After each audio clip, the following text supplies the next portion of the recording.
فروش کی قیمت لینا۔ اگر آپ لوگ فروش کی قیمت بازار سے یا کسی شخص سے لیتے ہیں تو اس کے مطابق حضرت جعفر صادق علیہ السلام نے فرمایا ہے کہ اگر خواب میں فروش کی قیمت لی جائے تو اس کی تعویل کے خلاف ہونا ممکن ہے۔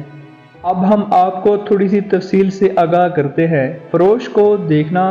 خواب میں فروش کو دیکھنا عموماً خوشی، راحت اور کامیابی کی نشانی ہوتا ہے، اور اس میں دیکھا جاتا ہے کہ شخص کی زندگی میں روزگار کی نئی اور فروغ موقع آنے والے ہیں۔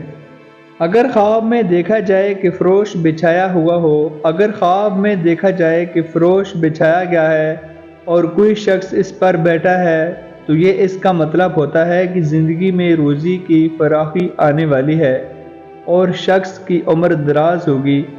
اس خواب کی تعبیر میں فراخی اور راحت کی نشانی ہوتی ہے۔